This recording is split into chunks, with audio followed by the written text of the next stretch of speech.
It also taught me that as I began to evolve into womanhood and motherhood, that bad chapters can still indeed create great stories, and wrong paths can bring us back to the right places. And that the solitude and the silence and the honoring that yearning for divine alignment is indeed the mechanism that will bring you to that point. And what I'm actually saying by all of that is many, many times, or most often, it takes losing yourself to truly finding yourself. I And know I that know well. I'm preaching to the choir. I do know that well. And the other Yeah. thing I learned is that most often our deepest gifts lie in the garden of our wounds.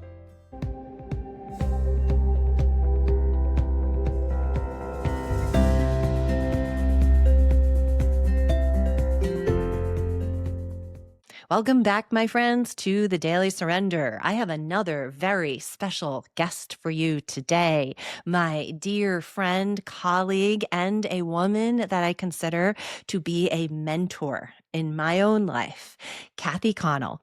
Kathy is, as I mentioned, a colleague of mine and a brilliant health coach, and she's been doing that for over 2 decades.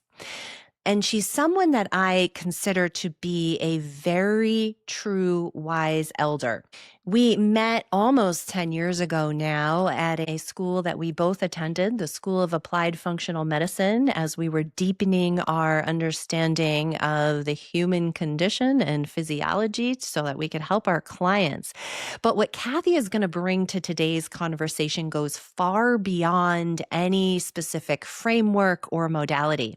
At almost 77 years old, Kathy embodies wisdom in a way that you don't just hear, you feel.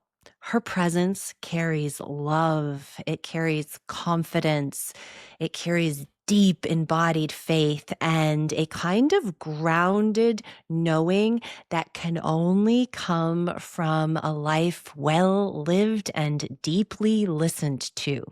In this conversation, Kathy's going to share a part of her own personal journey from feeling like she was the black sheep and she didn't belong anywhere, some of her own struggles with her weight and her health, and her early conditioning and upbringing in an Irish Catholic religious system, and also having a father who was an atheist and challenged Kathy to think for herself and to discern for herself. In her early years and her longing for deeper connection with God, she spent some time as a nun in a convent. And that time really gave her some foundational wisdom that she's carried through her entire life that's really guided her path.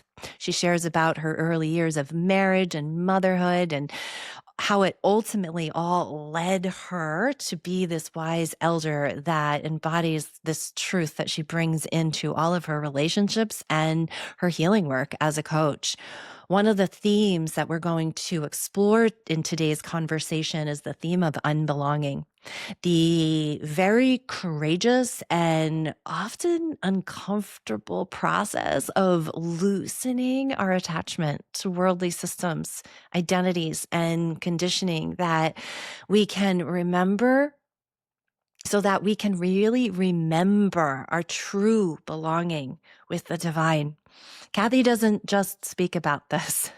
She lives it. She lives it with humility. She lives it with grace, and she lives it with so much reverence for each person's unique path. This conversation is so rich, my friends, and I'm really excited to have it with you and bring Kathy to you as we dive deeper into embodiment, love, truth, and what it means to live from the inner sanctuary rather than the external noise of the world. Kathy has a really beautiful way of inviting us inward without agenda, without force, but simply by the way that she walks through this life and the way that she be and the way that she beautifully honors each person's human experience. I'm so grateful that she's here with me. I have no doubt that just listening to today's conversation will feel like being gently held in her loving arms. So, without further ado, I introduce you to Kathy Connell. Welcome to the podcast, my dear friend Kathy. I'm so excited to have you Indeed, here. that goes both Mhm. ways, Jennifer. This is so special, Kathy. Even sitting across from you here on Zoom, I'm having a flashback to the last time that we were together Mhm. in June of 2020. We were on a retreat for the School of Applied Functional Medicine in Asheville, Yes, North Carolina. yes. And you and I had a really special talk outside the Did retreat we center. ever? Yeah. Did we ever? And it Mm-hmm. just came spontaneous. Mm. The deeper we embraced it and allowed it to lead us, we realized this was meant to be. It was meant to be. Yes. And little did I know at the time that that conversation that I had with you when I was in the midst of my dark night of the soul, and all of my listeners here have really come to be very familiar with my dark night of the soul and that season that I was in where I was wrestling with so many different things. And I entered into tearing the house down, meeting Molly, and something that you had said to me when we were sitting outside the retreat center in Asheville was that you were entering your own season of unbelonging.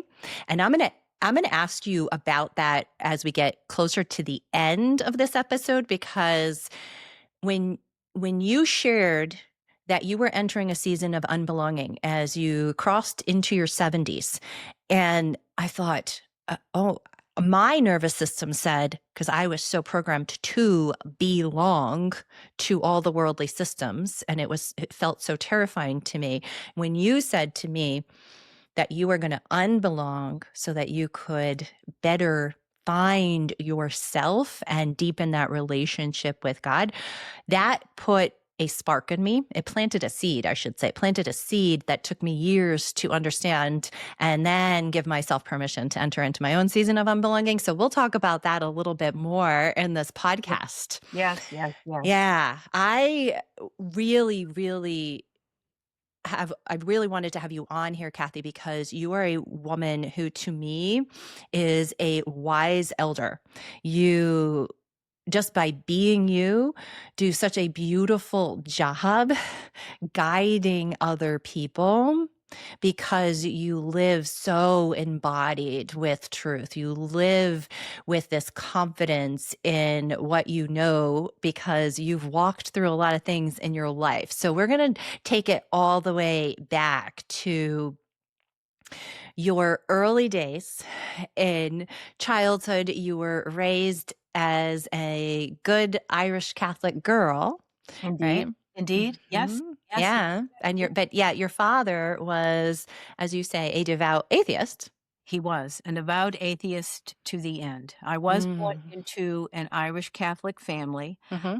and there was indeed a mixture of true devotion and cultural influences to being part of the Irish Catholic mindset. We lived in a community where if you were not Jewish, you were likely Catholic, and you were very much expected to go to the Catholic school that was local to all of us, which indeed I did. Indeed I did. And what I didn't know at the time, but I know now, is that I fared exceptionally well because I had a free-thinking, critical thinking father who, although completely espoused atheism, although was not offered as a concept to us, it's just something I now know, I was able to allow myself to be exposed both to the degree of education that went on there, but also some of the spiritual principles that I hold fast to this very day,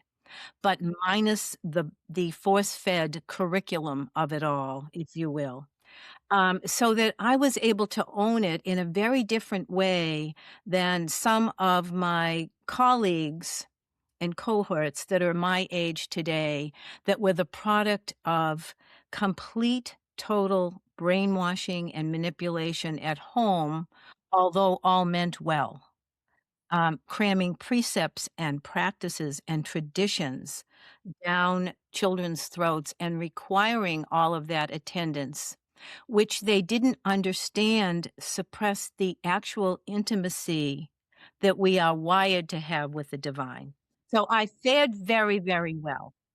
And as time went on, I was born a very underweight little child, and as the first grandchild in the clan, in everybody's well-intentioned yet ignorant mindset, they rolled up their sleeves and each day they took their turn, taking me to what they called the frap shop to fatten me up because I was very puny. Well, they did one hell of a job because by the time I received my so-called first communion, my mother had to shop in what doesn't exist today but was called the chub shop. I was very, very chubby. And I was very self-conscious of that, certainly displayed some learning disabilities, and I went through grammar school feeling like Fat Larkin or Stupid Larkin was my true, calling, and I embraced that, but I learned to exist beyond it, which was always the divine leading me. Of course, I didn't have the understanding or the spiritual wisdom to identify it at the time. Did a little bit better in high school, although I did indeed, struggle with weight issues until with I discovered what by today's standards would be more, a ketogenic diet, and that's a whole other discussion and not something that I would recommend long term, but given what my challenges were at the time, it took the first 50 pounds off of me, and I began to see myself as somebody other than the ugly duckling that I had accepted myself to be. At that point, I was in a Catholic high school with a very, very different breed of nuns. They were very compassionate, very family oriented, and one of the things that I didn't know earlier in my life, but I now know, is that part of losing so much weight caused this incredible hair loss. And I went to a male hairdresser that sexually molested me when I was only 14 and didn't even know about the birds and the bees. So a lot of that collaborated, I think, to convince me that, maybe something like becoming a nun might be the safest, most useful use of my time and my energy and my life. So I did not go in there with the same level of devotion and Catholic dogma and precepts that many did. However, that said, it was the most beneficial, gifted time of my life, mainly because it offered me solitude, isolation, every opportunity to connect to intimacy with the divine. And this is outside any kind of what would be now considered brainwashing. Yes, there was Bible study, but people that became nuns already had all that down pat. And one of the things that I discovered while I was a nun, looking back on my childhood, is that the loneliness in my childhood became my classroom, and the solitude became my learning, and the silence became my opportunity and my fertilizer, so to speak. So to this day, I adore and need my silence and my solitude more than I need anything. Um, and so that is early life. That right there, I mean, knowing so early on that we need silence and solitude, that was a really, really beautiful foundation for you, Kathy.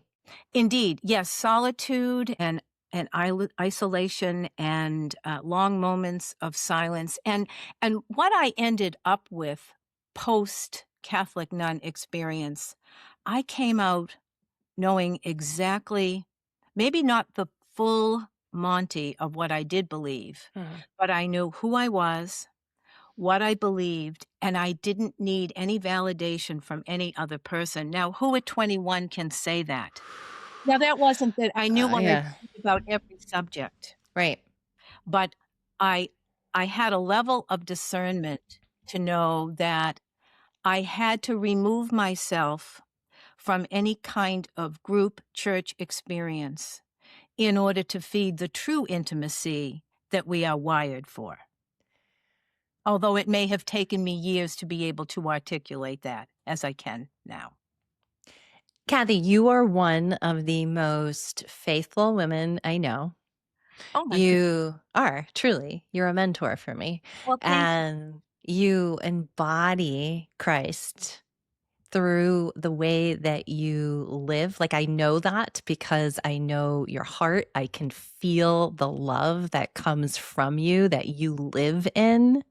So you're saying that your years in the convent, your time in the convent really gifted you with understanding that it's in the silence and the solitude that we are connecting with our true essence of self, because we're connecting with the divine, and that that's the most important piece of the spiritual path. Yes, yes, absolutely, absolutely. And it also taught me that as I began to evolve into womanhood and motherhood, that bad chapters can still indeed create great stories, and Mm. wrong paths can bring us back to the right places. Mm. And that the solitude and the silence and the honoring that yearning for divine alignment, um, is indeed the mechanism that will bring you to that point.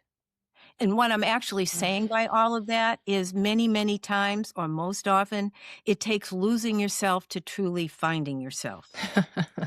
I And know I that know well. I'm preaching to the choir. I do know that well. And the other Yeah. thing I learned is that most often our deepest gifts lie in the garden of our wounds, so to speak. You don't get to be my age, which is almost 77, and not had a multitude of dark nights of the soul. It's not just a one-time event. Yeah. It's a multi-event.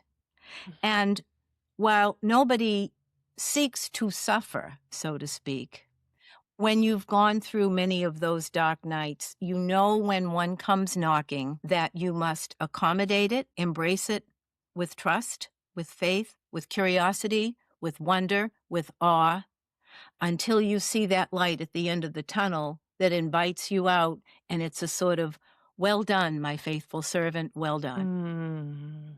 Mm.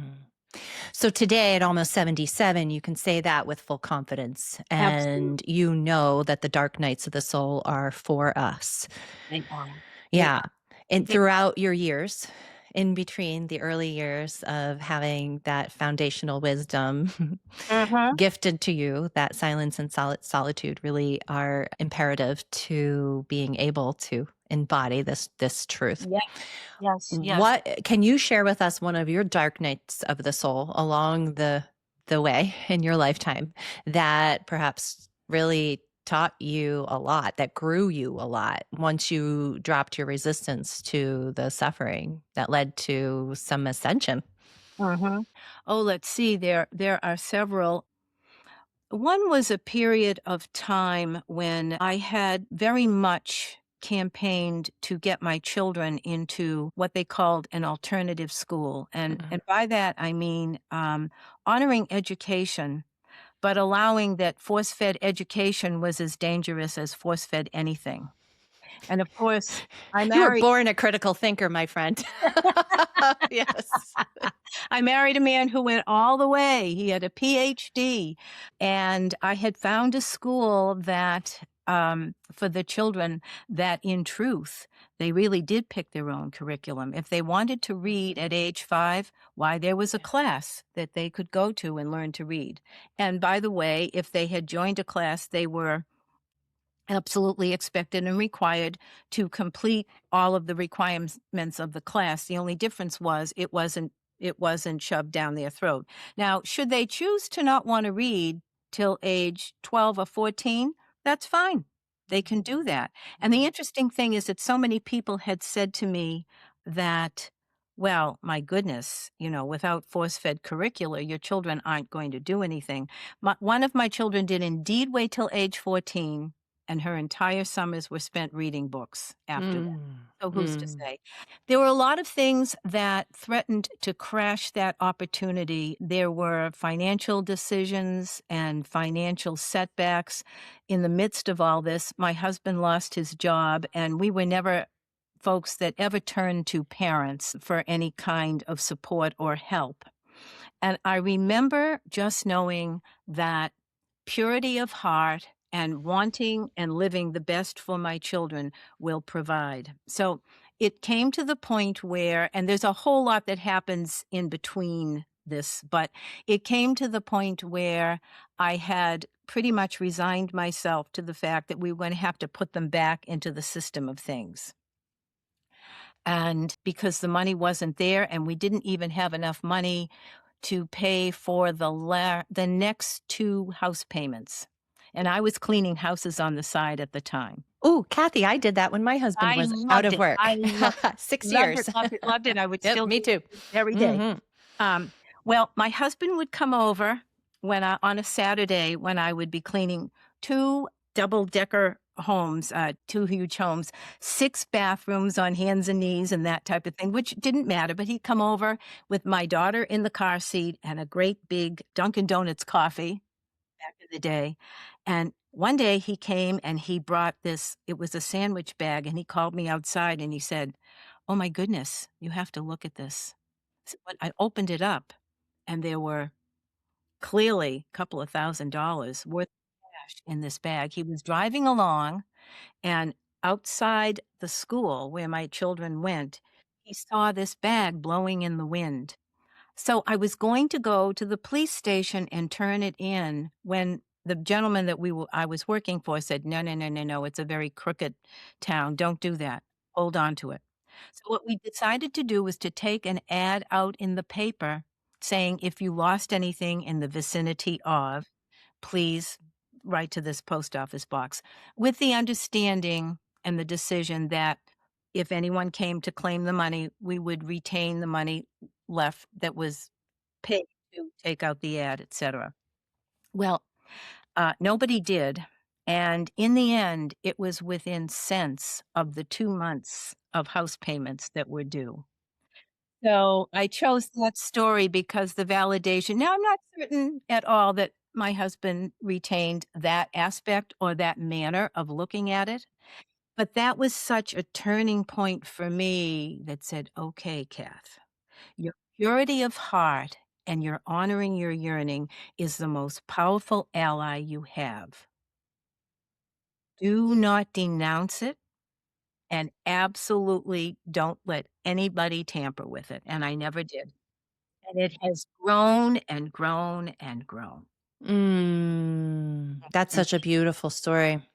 And I got the full body chills. I call them the like Holy Spirit chills. I have such a similar story when my husband was out of work. He was out of work for over a year, probably about, I was probably about the same age as you. My youngest was 3 at the time. And I started cleaning houses because it's the easiest way to start to make some money and make some cash. And we had our furnace go and we had no money left in savings, like absolutely nothing left. I wasn't a person who asked for money from our parents either. I really didn't want to approach it from that way. I was working and I had the kids on chip and we were taking EBT.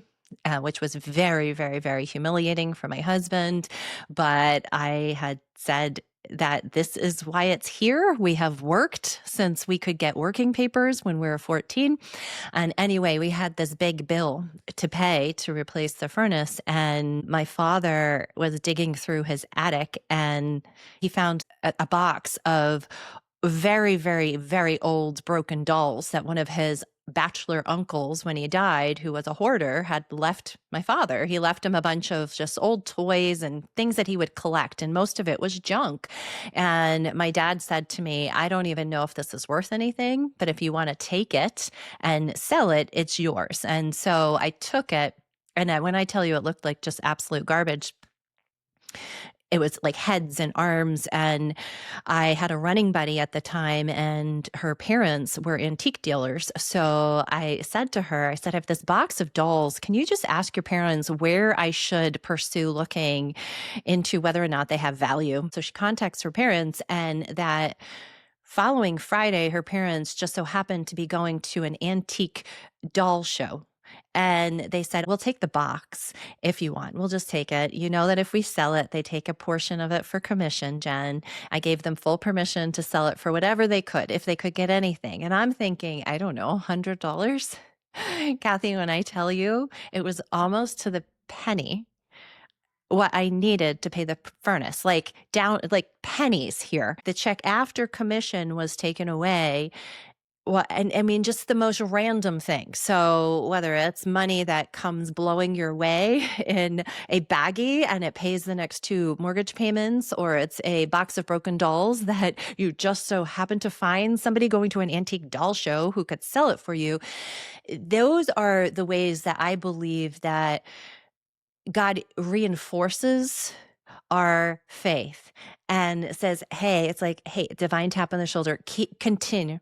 Divine validation, continue, my child, to release the details to me. I have you. I see you. You are in this for a reason. As you so beautifully said not that long ago, every one of our dark nights of the soul are for us and they grow us. And life comes with trial. Life comes with hard things.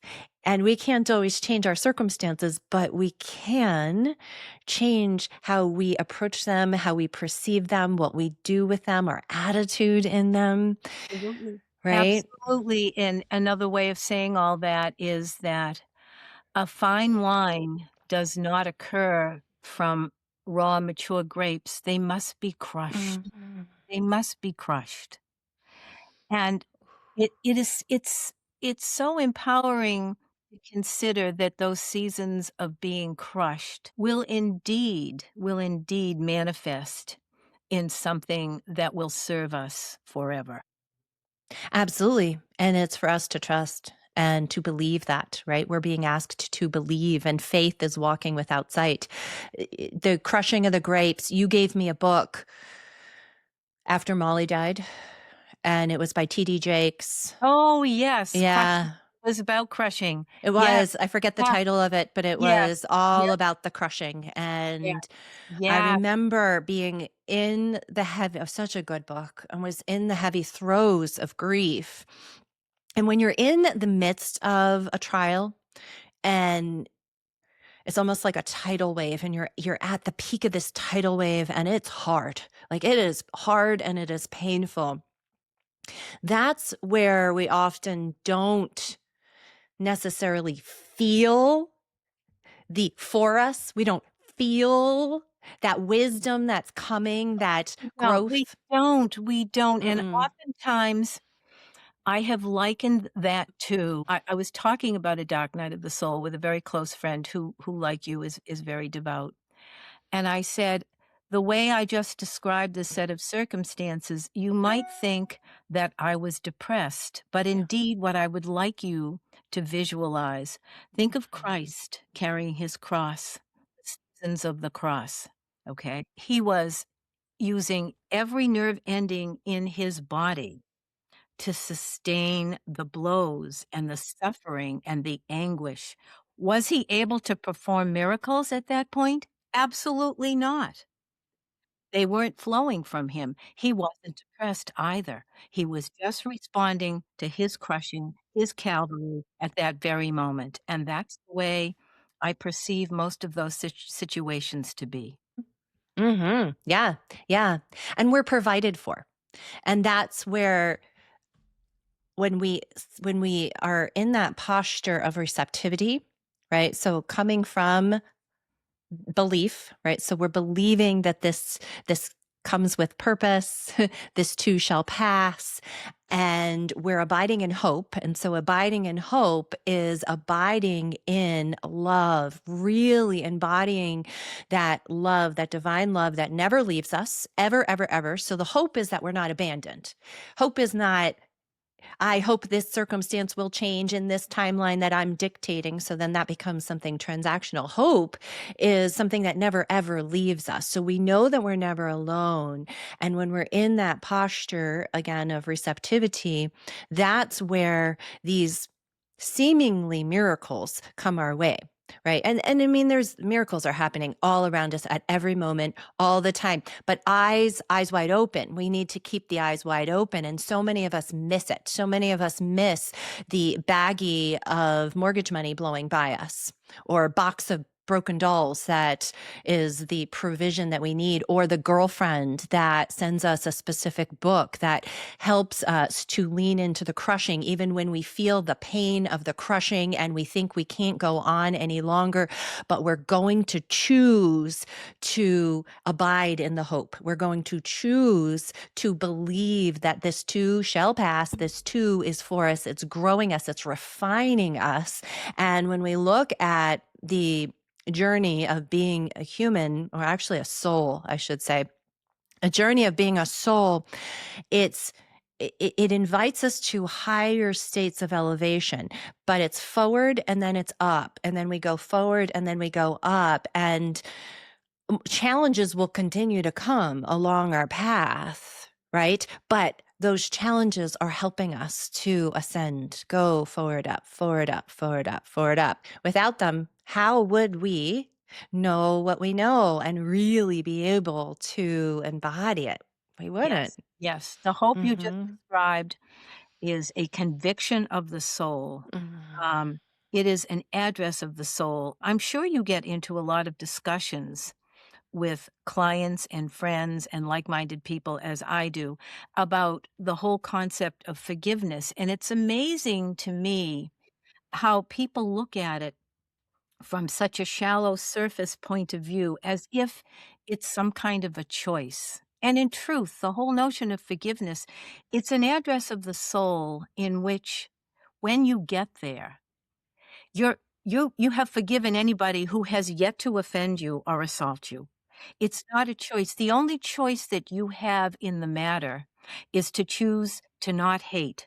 Feel the hurt, but not the hate.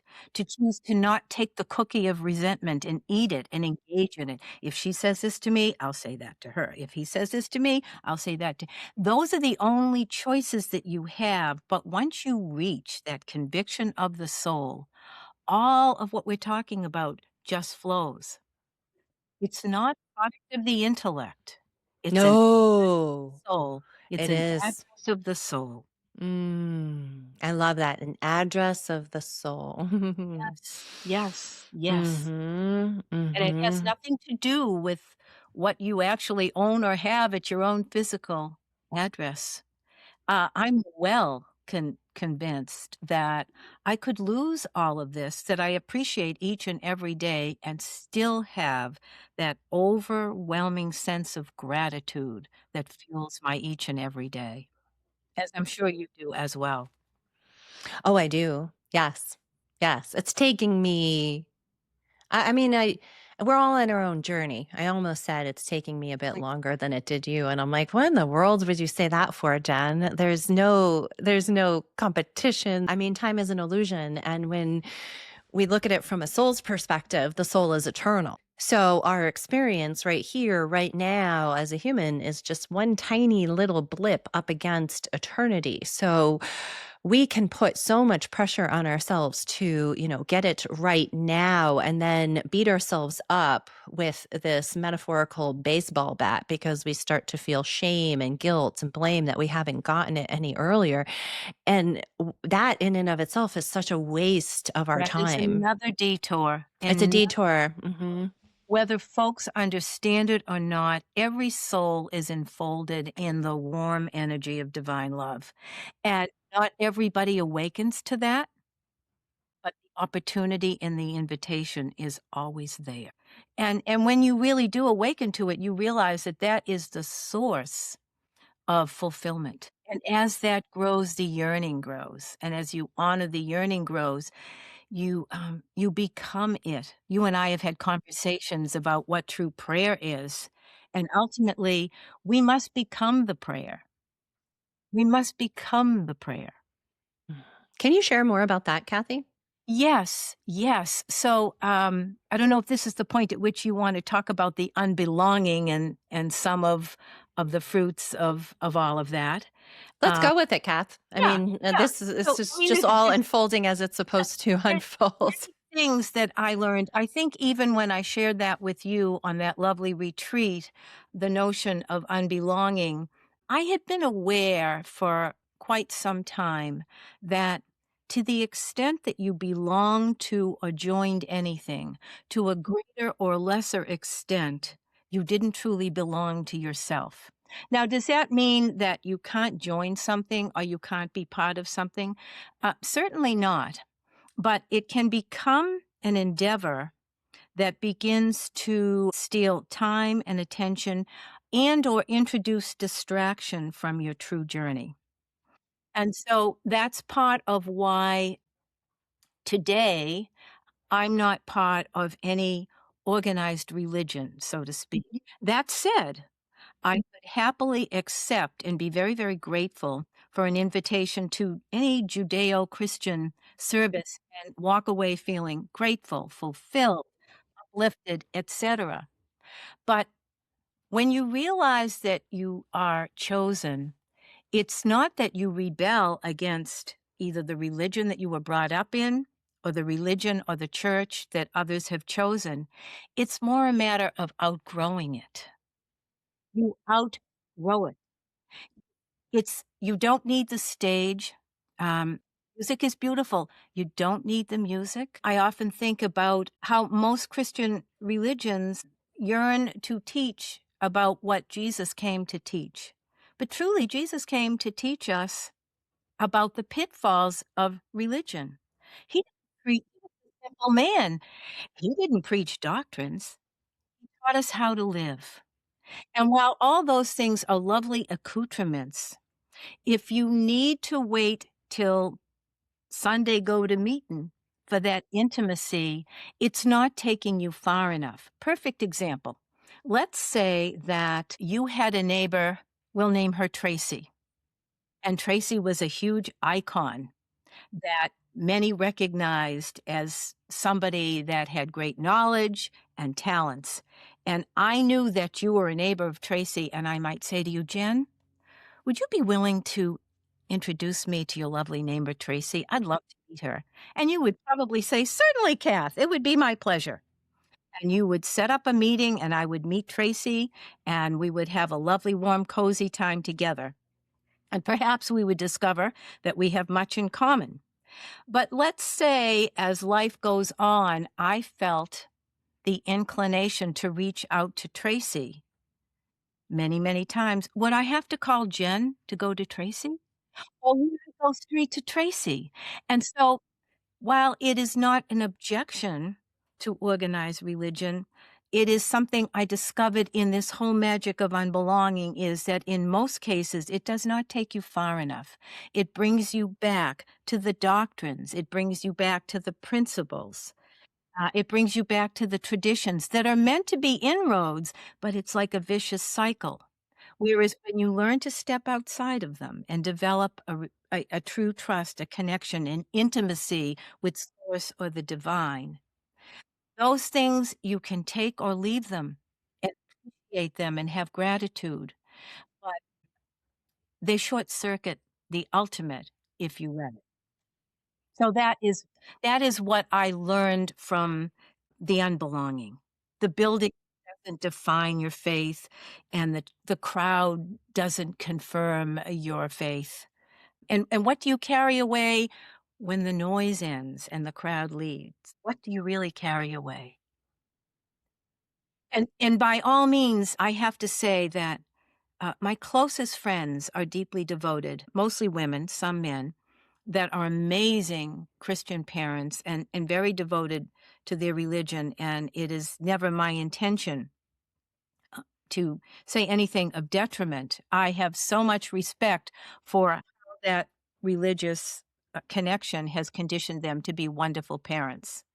I just must say that the whole notion of learning to unbelong and embrace full soul, head on, divine alignment is much more profound and life changing than actually going to a service might be able to offer us.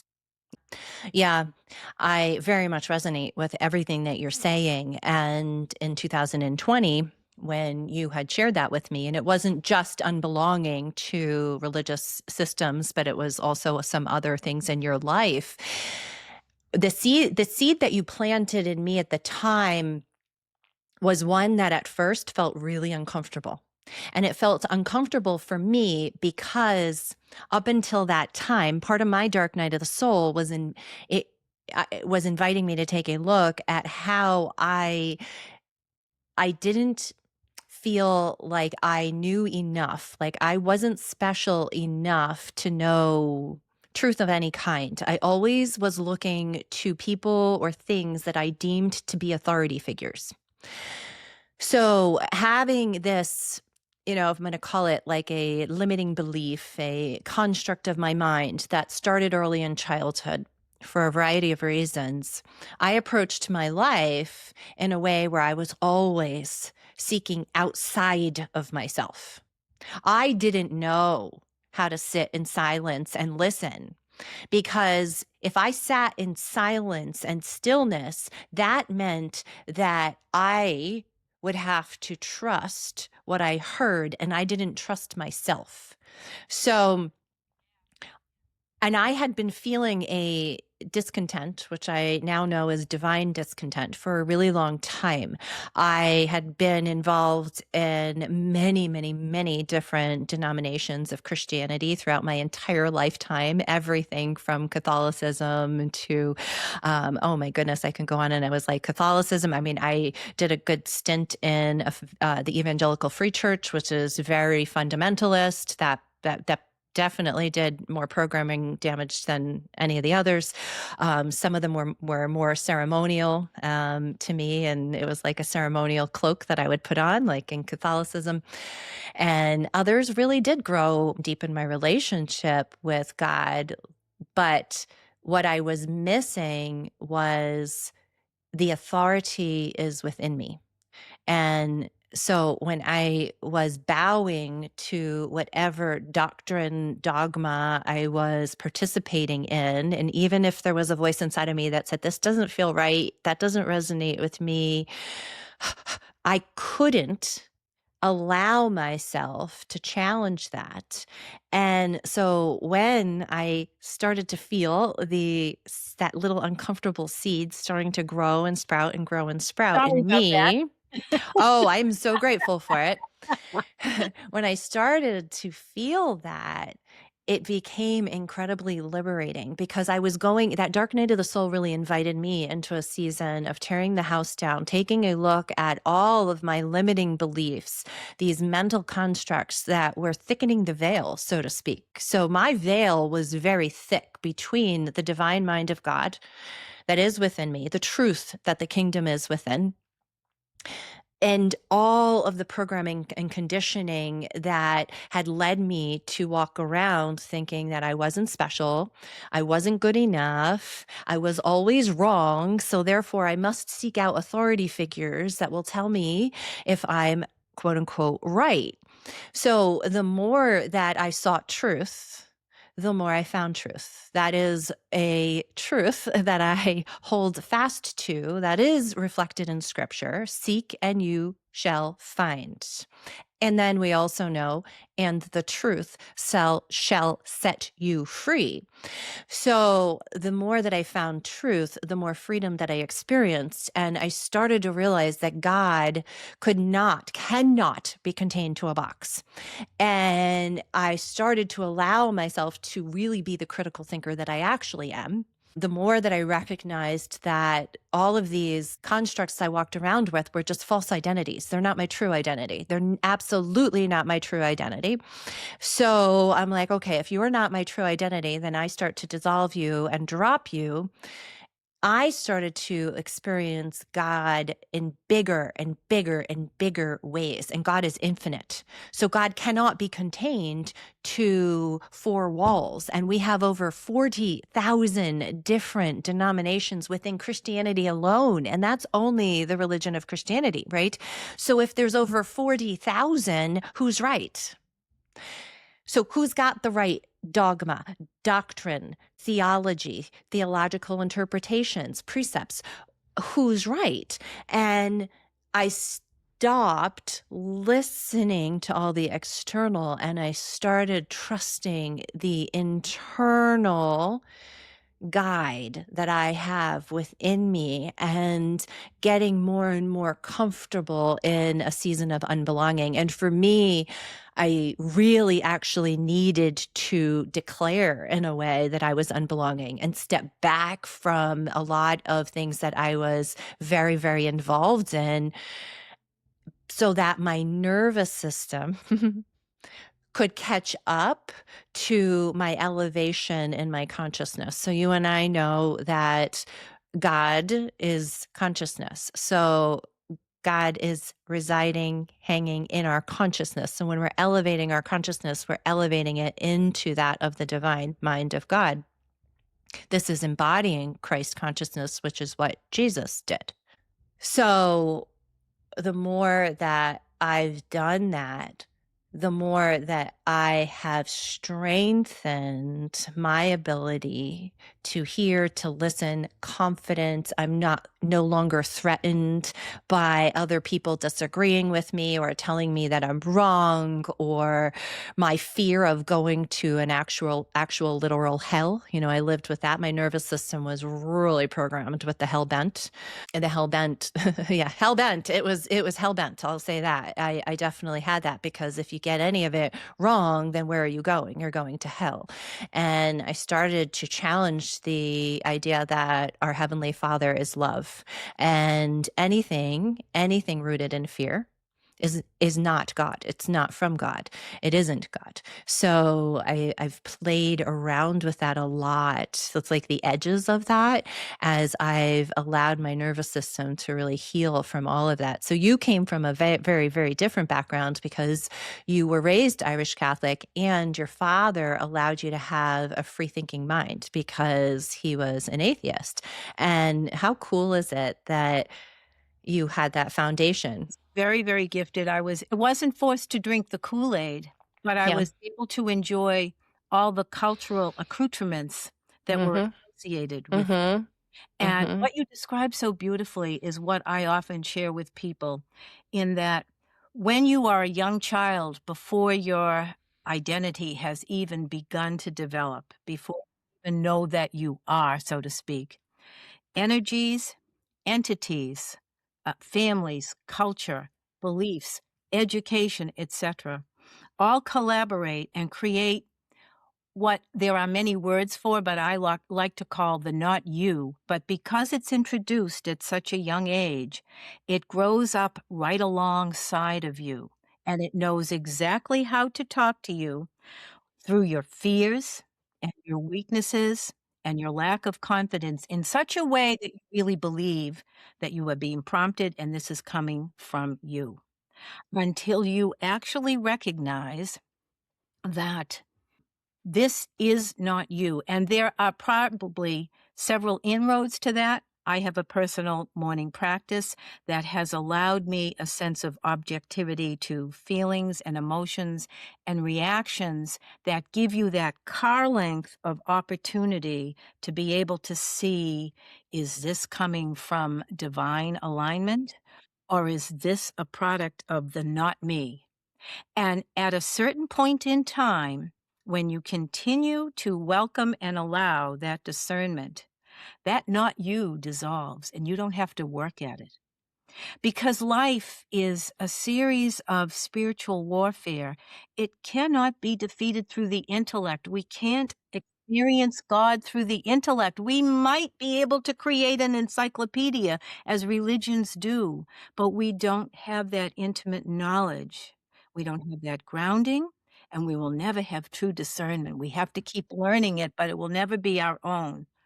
We have to be willing to let the intellect dissolve because, as you and I have talked about many times, the body follows the mind. But more importantly, the mind follows the soul. And I don't care if you don't believe you have a soul, it doesn't alter that. You do. You do. We all And have a soul. what is it trying to teach you? Worship is not a once a week thing, it's a daily surrender. It's a daily surrender. It is. Worship is a daily surrender. It's And a it's a daily moment practice. surrender that's not necessarily an act of the will. Here's where it all gets muddy. We think we have to implement self-discipline. Well, I have to work a little bit more on this. No, you don't. You have to be open enough to consider that this is taking shape in your life. And then you have to keep that objectivity so it loses power over you. And that losing power over you is not a matter of self-discipline. It's not a product of the intellect. It's a product of the pause, the honoring the pause, and allowing the divine source that has wired you to disarm it. And it happens through you. It's not something we work on. We don't have to add this to our bag of accomplishments. We just have to be willing in the moment. Uh-oh, let's look at that. Oh, yeah, I see that might be ego. We don't have to try and defeat our ego. We just have to say, yeah, I see what you're doing there. I see that. Yep. It's almost lovingly calling our ego out because Yeah, our ego is not something to be eradicated or demolished. We were created with an ego on purpose. We need an ego. Right. And our ego actually always is there pointing out where, finding the safety net in which, yes, yeah, it yes. can stay alive and reign. Yes, indeed, indeed. Yeah, yeah. So approaching even the dissolving of some of the beliefs that the ego feeds, we can approach that with love, come from grace, offer ourselves a lot of compassion, get to know our ego really, really well. I mean, when we get to know our ego in its sneaky, insidious ways of keeping us small, essentially, and it's always from a place of fear, then it's always from a place of fear. Then we can work with it. And that's really where the enemy, whatever people want to call enemy, Satan, deceiver, devil, adversary, prince, all the things, Kath, right? That's really where the enemy is attacking and where the battle is. It's a battle of the mind. It's a spiritual battle that is happening inside of us all the time. And we can confidently lean into the truth that light always overcomes the darkness, but we must bring the darkness to the light. Correct, correct. As children, before these biases and the not you began to form, we knew all this. We didn't have to learn it. We knew it. We just had a way of looking at things with awe and wonder. I can actually recall the first time I encountered a mud puddle and just stepping in it and splashing. And I had this sense of knowing everything, trusting everything. I didn't have to learn to do that. I didn't have to study something. And the older I get, the more I'm migrating back to that childlike state because I see that's the reset where it all started. And that's what we must get back to. Yeah. And That's Jesus taught yes, us to yes, enter the kingdom like little children. children. Yes, yes, yes, yes. Mhm. Kathy, I would love to hear a little bit about what got you into coaching and, Oh, yeah. well, it's quite interesting. When I lost the 50 pounds initially, and I began to realize that I was feeling so much better, as things come to you, I began to read about nutrition and how what's on the end of your fork determines what does and doesn't happen next, although I couldn't have articulated it back then because I was still probably in my late teens. And I began to use nutritional supplements, etc., and it just became this entire world for me. When I got married, I married a man who lived to his allergies. He had allergies all over the place. He couldn't mow the lawn because he'd be all congested, and we couldn't go into a house that had a cat because even if he didn't touch the cat, his face would contort like he was from Mars or Venus. And he was watching me take my supplements each day, and he would say, "Why are you taking those pills?"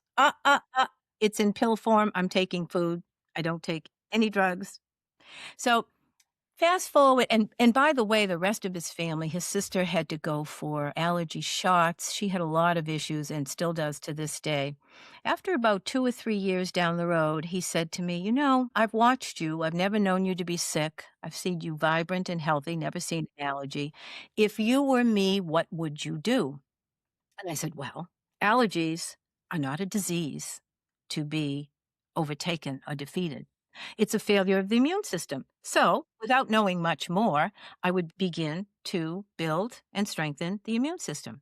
So, we had only started, right now, things we know so much more, but back then we knew vitamin C and quercetin were huge players at mediating all of this. And so I started him on this and I said, "Give this a couple of months." Within 4 weeks, he was mowing the lawn, up dogs and cats, and he became my loudest cheerleader and my deepest supporter, and has supported me every leg of the way. Now, fast forward, I worked in a car dealership for a time. I've had many different very different careers aside from house cleaning. But there was a warehouse of tires and car parts, and my boss had created this bookcase full of nutritional resources. And people would come up, the sweaty technicians would come up, some of the corporate folks would come up and borrow from my bookshelf. And one day somebody said to me, "Why aren't you a health coach? You're always talking and sharing resources and getting people better." And I said, "Well, what's a health coach?" And the next thing I know, IIN Institute. IIN over here too. Yeah, they came knocking at my door, and I realized, well, my goodness, this beats processing car parts for car dealerships. Maybe I should do this. And so that was really the first. You were in your 50s, and then Yes. you and I met. So our listeners know our connection. So we met through the School of Applied Functional Medicine when it wasn't the School of Applied Functional Medicine. At the time, it was Wildly Successful Health Coaches. Yes. And you were one of the OGs. So you were one of Tracy Harrison's OGs. And I came in at the very tail end of it being Wildly Successful Health Coaches because I had been health coaching, gone through IIN just like you. And early on in my coaching, it wasn't enough. I wanted more. I wanted to understand the human body and what really, really is driving dis-ease for my clients better than I was able to with just my understanding of nutrition and diet and exercise and all of those things, which are really, really important and functional foundations for everyone. But I remember when I started at SAFM and I met you and some of our other dear friends and colleagues, I thought, I want to be like them. I need to hang out with them. I want to soak up their wisdom. I looked up to you. Oh, and my goodness. Your brilliance outshined us all, Miss Jennifer. Oh, well. Let's not be modest here. You're Kathy, brilliant and you're I genius. mean, you know what is so I get you all funny? of us. It's so funny because I mean, I'm a learner. I love to learn. And so I was soaking it You are all up. like no other. You are the consummate wordsmith. Let's be real. I'm right up against the real consummate wordsmith. It's Oh, one of the you're reasons I wanted my listeners to hear you because you just ooze this poetic brilliance, Kathy. But one of the things that I really felt off of you from the very beginning of Mhm. my days at what is now SAFM is that you had so much more wisdom. It's all the wisdom that we're here sitting having a conversation about today. So it extends well beyond looking at functional tests like organic acids and stool testing and supplement protocols because we we know this. You and I both know this, that physiology alone, addressing physiology alone will never lead to the true healing that every soul is desiring. Yep.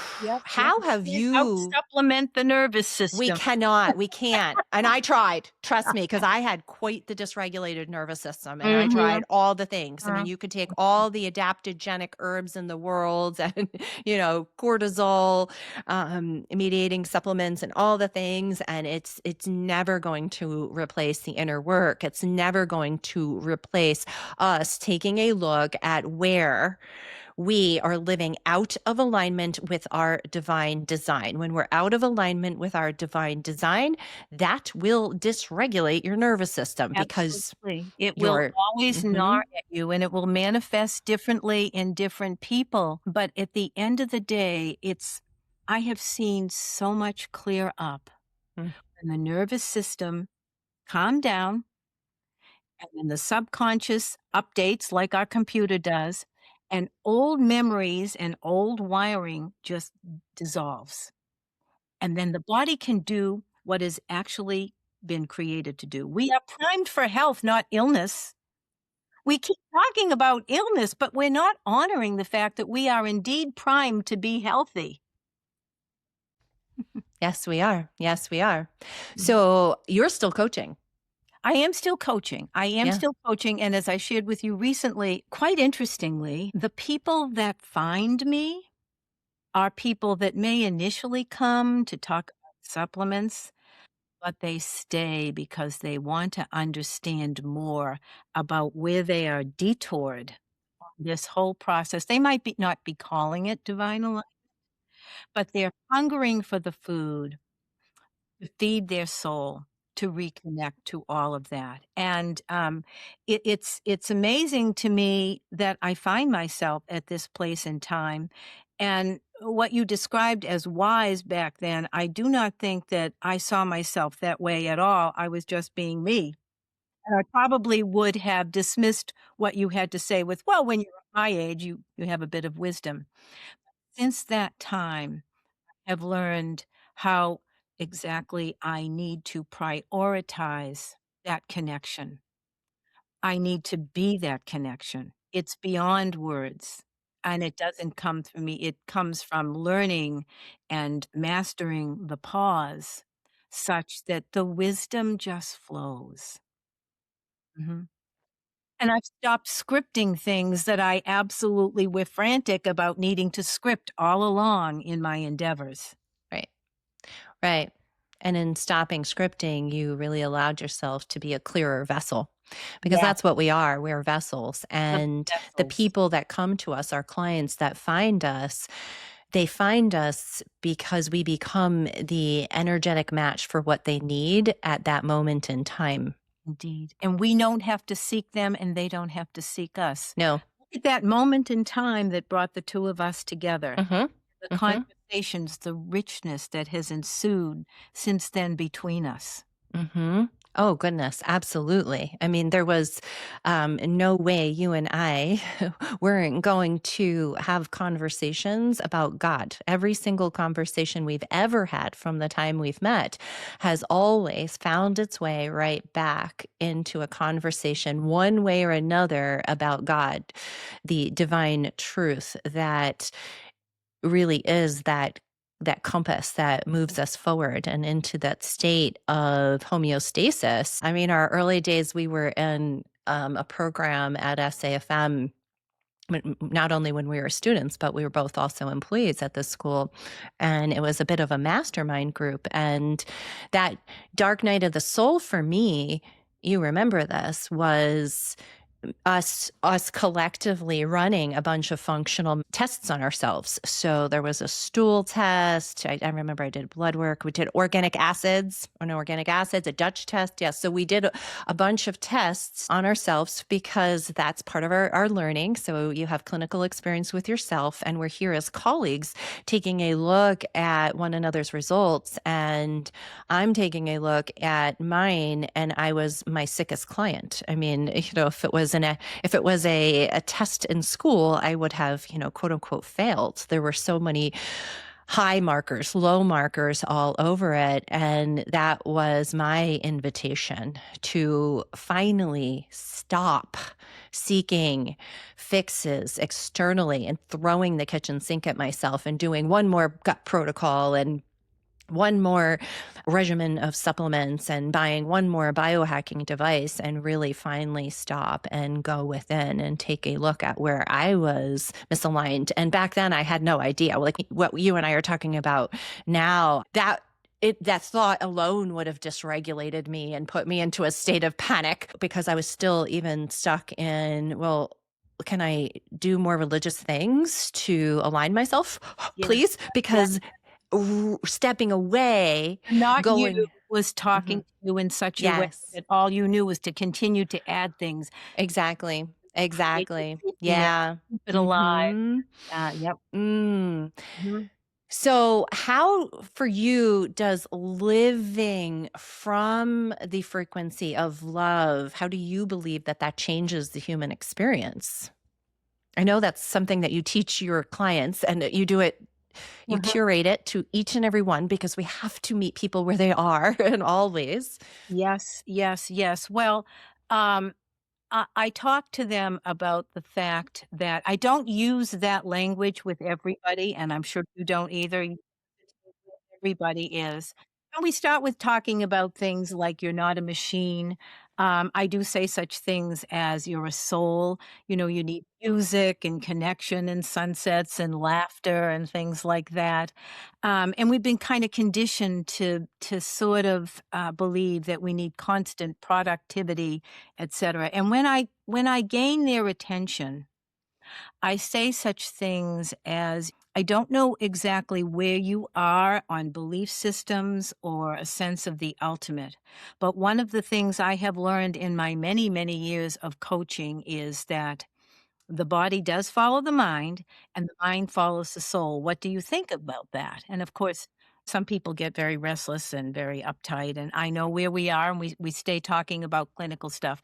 But what I do say to them is that when you find that place in yourself, and if you haven't found it, let's explore it together.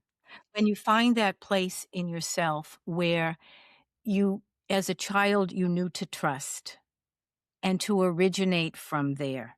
And then we talk about supplements, but let's incorporate either some practices that were foreign to you, see how you feel about doing them, whether they're journaling or the whole health Karen or something, that you look at your life and how it speaks to you. And then I ascertain where they are in that journey. And I will tell you that some of my clients through the years that have the interest and a lot of money to pay for data, much like you kept wanting to add things to your model, they kept wanting to add the data. And when we approach the area of let's look at your life in these categories and see how it's speaking to you, push back, push back, push back. And one or two of them I have referred to you. Well, Sure.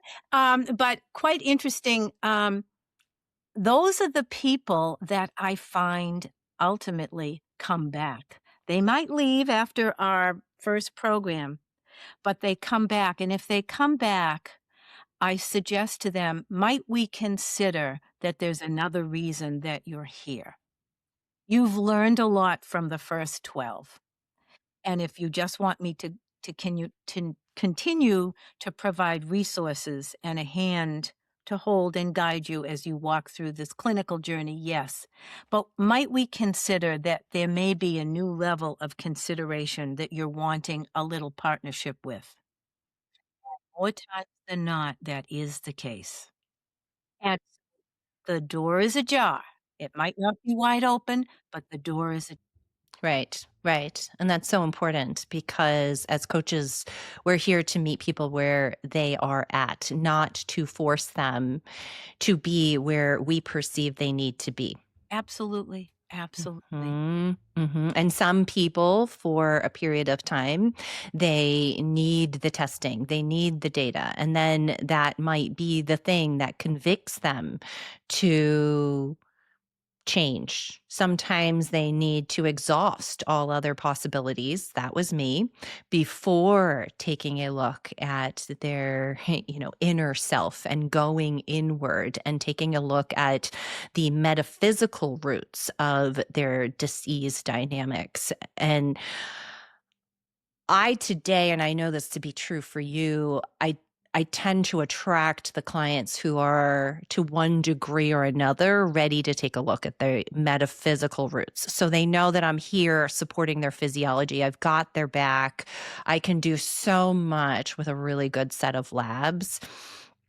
I need less and less and less functional tests today Yeah, than ever yes, before. yes, yes, because hmm those are only capturing manifestations of some dysregulated disease dynamic. Doesn't do anything for what got them there, you know? And honestly, let's not forget in this whole process of what we're exploring now, how do we bring into manifestation the the role that divine love plays, the manner in which we show up, the manner in which we listen, and the energy that's coming through them is the same thing without using words. It's the same thing as telling them, crawl into your creator's lap, much like you would your mother's lap, and sponge in the comfort, sponge in the empowerment, sponge in the hope, sponge in all the spiritual gifts that will nourish your soul. It's a process that neither I nor they are necessarily keenly aware of at the time, but we must not leave that out of this discussion because that's happening. The vessel that you talked about, we just always remember that indeed we are that vessel. And regardless of what they say their belief system is or isn't, or what they're coming to you for or not, your level of divine alignment is spilling off on all of them. And even if they don't understand what's going on, they're coming back.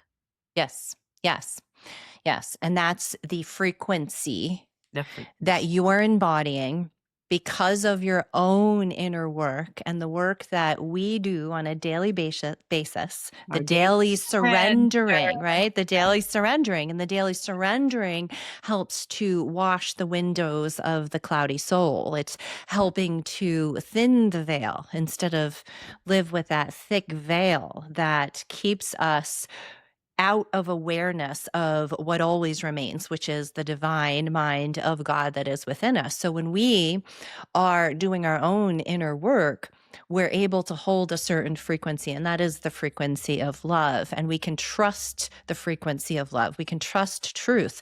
And we're a vessel, so we don't need to effort this. And I know for myself, the more that I've coached over the years, the more confident I have become in the power that is within me, and my ego can chill out. Like I used to be so stressed and think I had to get it all perfect and do so much research and so much preparation before my client calls and have a script in front of me. And I'm Oh, like, yes, yes, yeah, yes. I don't worry But about that but anymore. make no mistake about it, I'm only doing that stepping in now. Yeah. Ooh, I love that, Kathy. Only doing that, stepping in now in this segment of time, Right. which I realize abandon all to get Mm. all. Oh, abandon all to get all. That's beautiful. And at almost 77 years old, for you to so vulnerably share that you're only now stepping into this, I Yes, want our listeners to take away from that it's never too late. never too late. Never too late. It's Yeah. never, ever too late. You are on your own soul's journey. It has its own unique Uh-huh. details, detours, hills, and valley. It's all here for you and for your soul's growth, for your ascension.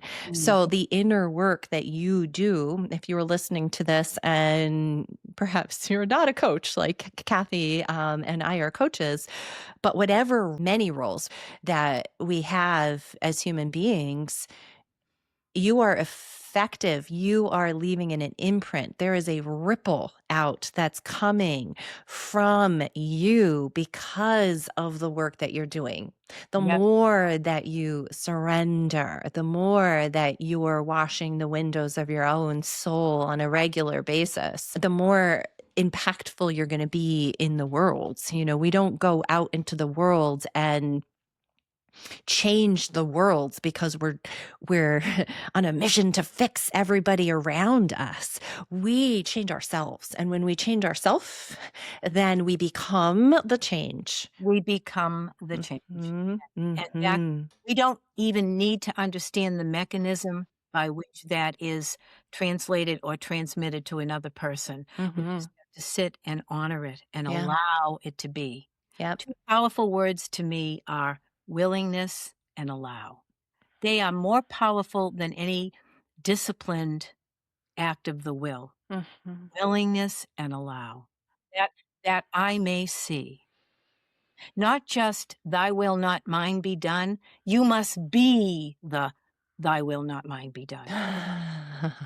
And as I was walking into the room, I was carrying client's file, and this paper fell to the floor, and as I picked it up to put it back in her file, it's a prompt that I have learned to respect and obey, and I put it on my desk because I'm prompted that I need to share this little piece of prose, if I may. I think it Please do. I literally and was I going know to you wrap have up heard it our before. well, yeah, I was going to wrap up our episode here in our conversation asking you what you would like to leave listeners with, Oh, and I you love it. beat me to it. You You know, are Jen, already on it. I do this at the end of all of my coaching Mhm, sessions. I pick a quote, and they always say, "Oh, please send it in my follow-up notes." Well, of mhm, course I will. mhm, But we talked a lot about fear, and I know you've heard this before, but mhm. I was just prompted to share this.